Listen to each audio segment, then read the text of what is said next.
At 9:47 on a Friday evening, Pope Leo XIV closed the leather folder and placed both hands flat on the table. The room was one of the smaller reception chambers on the second floor of the Apostolic Palace, sealed from the corridors outside with no windows, one crucifix on the wall behind him, and 2 Swiss guards standing beyond the closed door. Inside, only 3 people remained: the Pope, the Cardinal, and Archbishop Giovanni Battaglini. The canonical witness asked to watch what was about to happen. 5 days earlier, the Cardinal sitting across from Leo had controlled one of the most powerful offices in the Roman Curia. He sat on 4 separate boards, oversaw financial disbursements worth hundreds of millions of euros each year, and had survived every restructuring, every reform attempt, and every change of pontificate since Pope Benedict XVI. He had spent decades learning how power moved through Rome. Tonight, that power was no longer protecting him. The Cardinal had not moved in almost a full minute. The leather folder sat between them like a sentence already written, thick, with records, names, accounts, dates, and witness statements that had passed through Vatican hands before he ever entered the room. Pope Leo looked at him without raising his voice and said the words that ended the last illusion of control. This conversation is over. No one outside that chamber saw the moment happen. There was no camera, no public warning, no staged investigation, and no committee standing between the Pope and the man he was removing.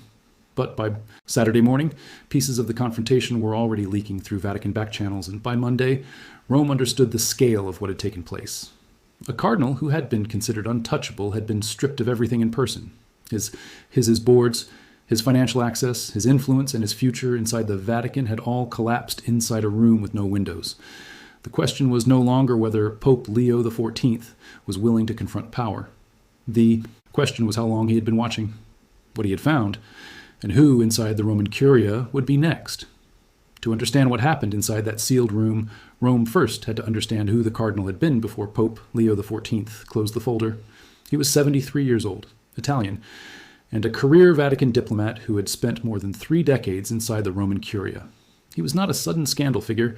He was part of the structure. He had served under 3 different pontificates without ever being publicly questioned, publicly challenged, or publicly disciplined. He had been created cardinal under Pope Benedict XVI and had survived every reform attempt that followed. Popes changed. Offices were renamed. Inside the Secretariat of State, officials described him in almost identical terms. One called him the man who could stop any reform with a single phone call. Another called him the gatekeeper. A third said what many had understood for years but rarely said aloud. Everyone owed him something. His authority was not only administrative, it was structural.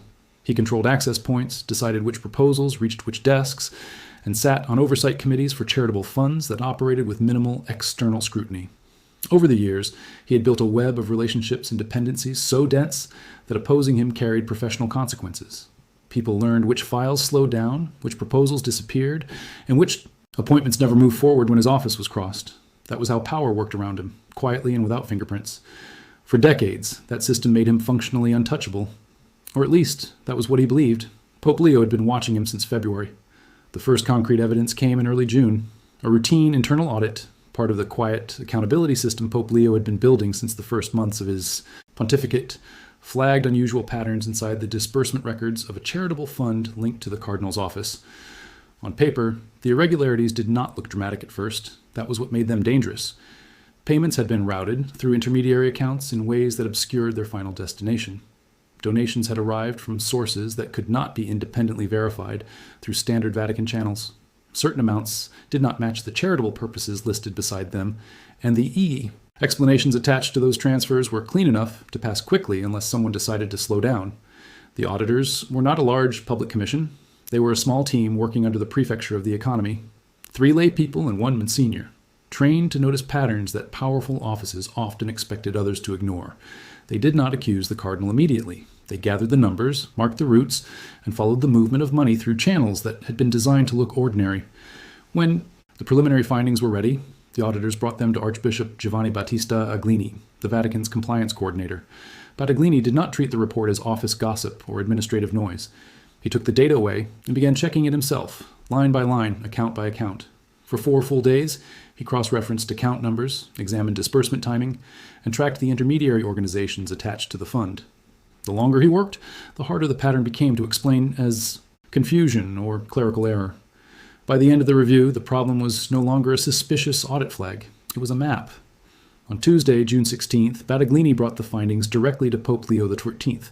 There was no broad meeting, no committee presentation, and no long chain of officials allowed to soften the conclusion before it reached the Pope's desk. The evidence moved quietly through the Vatican, and then it stopped in front of the one man who could decide what came next. Battaglini had spent 4 days turning fragments into a sequence. By the time he entered the Pope's office on Tuesday, June 16th, he was no longer carrying an audit concern. He was carrying evidence that pointed into the center of a powerful curial office. Pope Leo read the summary in less than 10 minutes. He did not interrupt Battaglini with theories, and he did not ask who else had seen it. He moved through the pages in silence, then stopped at the section where the earliest confirmed transactions began to form a repeated pattern. He asked one question: "How long has this been happening?" Battaglini's answer was careful, but it changed the room. The patterns they could confirm went back to at least 2019. The structural conditions that allowed them to happen may have existed much longer. Leo said nothing for several seconds. The silence did not feel like hesitation. It felt like the moment before a decision became operational. Then he gave Battaglini the order: bring everything. Every record, every transaction, every name. From that point forward, the investigation would no longer move like routine oversight. It would move like a sealed Vatican operation. For the next 48 hours, only 4 people knew what was happening: Pope Leo himself, Archbishop Becciu, the head of the Vatican's Office of the Auditor General, and one canon lawyer from the Dicastery for Legislative Texts worked inside a circle small enough to prevent warning from traveling through the curia. No emails were sent, no digital communications were used. Everything moved on paper. They worked from a secure room inside the governorate building, away from the Cardinal's usual corridors and the offices where his influence still reached. Physical files were hand-delivered between trusted offices. Documents were reviewed, marked, checked, and returned before anyone outside that narrow circle could understand that a powerful man's career was already being measured page by page. By Thursday evening, June 18th, the sealed investigation had produced a dossier that ran to more than 200 pages. It included financial records spanning 7 years, transfer histories from 14 different accounts, and witness statements from 3 former employees of the Cardinal's office. Each document added weight to the same conclusion. The correspondence was the most damaging. It showed that the Cardinal had personally directed the routing of funds through specific channels, not once and not by accident. The pattern was organized, repeated, and protected by the kind of administrative language that made misconduct look like procedure. The money had not been diverted for obvious personal luxury. That was why the scheme had survived for so long. The Cardinal lived modestly by Vatican standards, and no one had been looking for a man buying villas, cars, or visible comfort. What the dossier showed was more dangerous. Charitable funds had been channeled into a network of influence, payments to external consultants, who appeared to perform no real consulting work, grants to organizations that existed mostly on paper, registered addresses tied to empty offices or private residences, and stipends to individuals whose main function seemed to be creating distance between the Cardinal's office and the final recipients. It was not crude theft. It was the construction of a parallel power structure inside the Church, funded by resources meant for the poor and vulnerable. By the time Pope Leo read the final summary alone in his private study on Thursday night, the question was no longer whether something had happened. The question was how much of Rome had learned to live around it. Pope Leo read the final summary alone in his private study on Thursday night. According to a source who spoke with someone present the following morning, he appeared to have slept very little. His desk held an empty coffee cup, and the dossier closed but clearly studied, with several pages marked by small paper tabs. By Friday morning, June 19th, his voice was steady. At 7:15, he told Archbishop Battaglini to schedule a meeting for that night at 9:00 in the East reception room. The message to the Cardinal would be simple. The Pope wished to discuss administrative matters related to the quarterly review. The Cardinal accepted the invitation without suspicion. He had met Pope Leo in similar settings several times over the past year, and nothing in the wording suggested danger. To him, it sounded routine. It was not routine. At 9 that evening, the Cardinal arrived at the Apostolic Palace. A Vatican gendarme escorted him through the second-floor corridor to the East reception room. When he entered, Pope Leo was already seated at the table, and Archbishop Battaglini stood near the far wall holding the thick leather folder. The Pope did not stand to greet him. He did not offer pleasantries, ask about his health, or make small talk about the weather in Rome. He looked directly at the Cardinal and spoke with the cold calm of a man who had already read every page. "I know what you have been doing," he said. The Cardinal's expression changed. One source said he went pale. Another said he froze, and a third said his jaw tightened visibly. What they all agreed on was that he tried to respond, opening his mouth as if to ask a question or begin a defense. Pope Leo raised one hand, palm outward. The gesture was small, but absolute. "Do not," he said. "I did not invite you here tonight to argue." Archbishop Battaglini stepped forward and placed the dossier on the table between the two men. It was 214. Pages thick, filled with financial records, witness statements, account numbers, routing histories, dates, and amounts marked in yellow. The cardinal looked at it, but he did not open it. He stared at the folder as if refusing to touch it could slow down what was already happening. Pope Leo watched him without anger. His voice stayed measured, almost conversational, but every word carried the full weight of papal authority. "Effective immediately," Leo said. "You are relieved of all curial responsibilities. Your membership on every board and commission under your purview is revoked. Your access to Vatican financial systems is terminated as of this moment. Your faculties as a cardinal are suspended pending a full canonical review." The room went completely silent. No one moved. The air conditioning hummed softly, and somewhere beyond the closed chamber a vehicle crossed the courtyard. But inside the room, the cardinal sat as if the sentence had not yet reached him. For 15 to 20 seconds he stared at Pope Leo. His mouth opened slightly, then closed. He looked toward Battaglini, who stood motionless beside the table, and then back at the Pope. "You cannot do this," the cardinal said. His voice was thin and strained, as though his throat had tightened around the words. "Not like this. Not without a process. Not without Pope." Leo leaned forward less than an inch. It was barely movement, but it changed the pressure in the room. "I just did." With those 3 words, one of the most entrenched power structures inside the Vatican ceased to exist. No committee vote had preceded it, no public investigation had given the cardinal time to rally allies, and no intermediary had delivered the message from a safe distance. It was surgical, total, and done in person. After delivering the pronouncement, Pope Leo did not dismiss the cardinal immediately. He stayed seated across from him for another 20 minutes, not to negotiate the decision, but to make sure the man understood what had been destroyed and why. The Pope spoke quietly about duty, service, and the millions of faithful who trusted the Church with their money, their hopes, and their belief that sacred offices still existed for something higher than self-preservation. "The resources of this Church belong to the poor," Leo said at one point. "They belong to the sick. They belong to the forgotten. They do not belong to us. They were never ours to redirect." The cardinal said very little. He sat still, looked down at the table, and seemed to understand that the evidence had left him with almost no room to move. At one point, he asked the only practical question left to ask. "Will there be a public announcement?" Leo's answer was careful. "That depends entirely on you. There is a path here that preserves what can still be preserved. I suggest you take it." The implication was unmistakable. Silence could preserve a measure of dignity, a quiet departure, a voluntary resignation, health concerns, advanced age, perhaps even a retreat into contemplative life. Public. Resistance would turn the file on the table into a storm that neither the cardinal nor the institution could control. But the cardinal made a catastrophic mistake. He left the meeting, returned to his Vatican apartments, and within 3 hours, before midnight on that same Friday, called 3 other cardinals by telephone. He described the confrontation as overreach, a power grab, and a personal vendetta by an American pope who did not understand how Rome had always worked. He was not accepting the path Leo had offered. He was building a coalition, or trying to. By Saturday morning, every one of those conversations had been reported back to the Pope's office, not because Leo had ordered surveillance, but because the 3 cardinals he called had each decided that their loyalty lay somewhere else. Pope Leo's response was immediate, precise, and devastating in its simplicity. He instructed the Vatican press office to prepare a formal statement, not a full financial accounting, because the canonical process would handle that in due course. The statement would confirm that a senior cardinal had been relieved of all curial responsibilities, effective immediately pending investigation into grave financial irregularities within offices under his direction. The statement was released Saturday at noon Rome time. It contained no name, but this was Rome, and Rome did not need a name to understand who had fallen. Within less than 90 minutes, the cardinal's identity had moved through newsrooms, diplomatic offices, religious houses, and Vatican corridors with the speed of a verdict. Italian media broke the story before 1 hour. International outlets followed by evening. Vatican correspondents, who had been tracking whispers for weeks, suddenly had official confirmation, and the switchboard at the Holy See press office was overwhelmed with calls. But the more important reaction did not come from journalists. It came from inside the Vatican itself. The 3 cardinals he had called on Friday night issued a joint statement on Saturday afternoon, and it did not defend him. They did not criticize the Pope. They did not call for caution, delay, or public sympathy.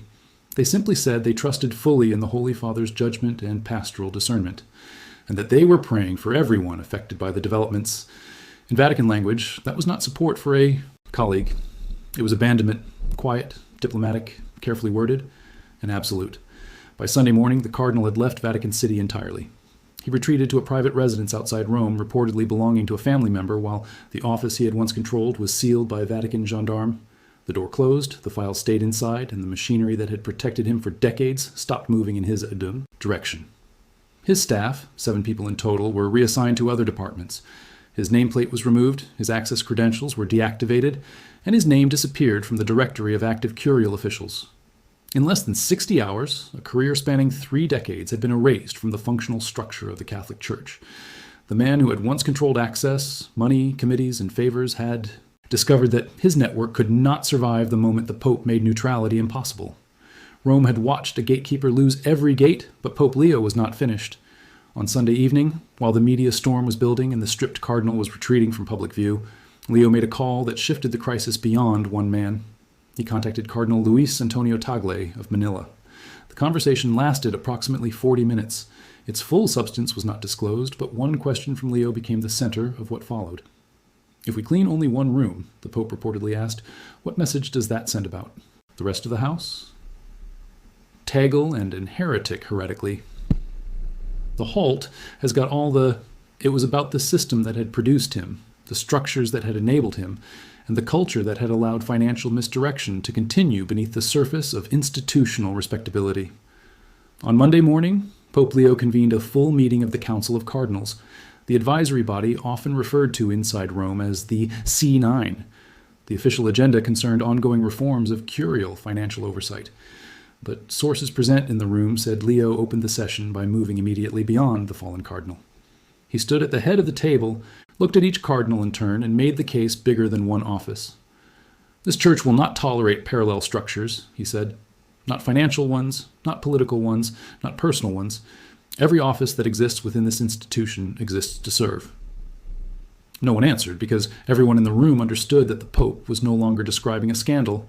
He was defining the future boundary of power inside the Roman Curia. The silence lasted at least 10 seconds. Then Cardinal Fridolin Ambongo of Kinshasa broke it with a direct question. Holy Father, what do you need from us? Leo's answer was immediate. Transparency, complete and immediate. Every dicastery, every fund, every account, and every external relationship involving the movement of money had to be reviewed, documented, and reported within 90 days. A comprehensive financial audit of the entire Roman Curia was now underway with no exceptions. Sources said at least 2 additional offices had already flagged irregularities to auditors in the days after the Monday announcement. Whether those irregularities would rise to the level of the Cardinal's dossier remained unclear, but the message had already landed. What made the episode different was not simply the discovery of financial misconduct. The Vatican had faced financial scandals before, from the Banco Ambrosiano affair in the Dabe Sumux 1980s to the London property case that led to the trial of Cardinal Angelo Becciu, which concluded in 2023. What changed under Leo was the speed, the directness, and the personal nature of the confrontation. From the first audit flag to the Cardinal's removal, less than 2 weeks had passed. Leo did not wait for months of managed delay, did not build pressure through leaks, and did not hide behind a commission. He gathered evidence, confirmed facts, checked the canonical path, and then sat across from the man himself. That choice told Rome exactly what kind of pontificate this was becoming. Pope Leo could have sent a letter, delegated the removal to a prefect, or allowed institutional distance to soften the human cost of the decision. Instead, he chose to carry that cost himself, to watch the Cardinal's face change, to hear his voice strain, and to witness the moment when one of the Vatican's most powerful men understood that his power was gone. There was one final detail from that Friday night that remained quieter than the public storm. After the Cardinal left the room, Pope Leo stayed seated at the table, while Archbishop Battaglini gathered the dossier. Battaglini asked if there was anything else the Pope needed, any calls to make, any instructions for the morning, and Leo only shook his head. For almost a full minute the Pope said nothing. His hands remained flat on the table, and his eyes stayed fixed somewhere beyond the room itself. Then he spoke quietly, almost to himself. I did not enjoy that. I wish it had not been necessary, but I would do it again tomorrow if it were. That was the image Rome did not see. Not triumph, not satisfaction, not a pope celebrating the fall of a powerful man, but a leader carrying the cost of the decision he had refused to delegate. Accountability had not arrived with applause. It had arrived in a windowless room with a leather folder, a canonical witness, and a pope willing to look power in the eye. The investigation would continue for months, and the canonical review would decide what formal penalties came next. But the Cardinal's career inside the Vatican was already finished. Every official in the Roman Curia now understood the message with a clarity they had not possessed 1 week earlier. Pope Leo XIV does not bluff. He does not posture, does not threaten through intermediaries, and does not give second chances to men who use the Church's resources to build private empires. When he decides to act, he acts completely, directly, and irreversibly. Days later, a photograph appeared from inside Vatican City. It showed Leo walking alone through the Cortile di San Damaso in the early morning light, dressed in a simple white cassock with no entourage visible around him. It was not staged, and that was why it mattered. It captured a man walking through the quiet space between decision and consequence. That was the Pope Rome never saw coming. The Augustinian from Chicago, shaped far from Vatican power, now commanding it with a softness that made the force behind it even harder to ignore. The 90-day audit clock was already ticking inside the Curia. The next confrontation was no longer a possibility. It was already taking shape behind the bronze doors.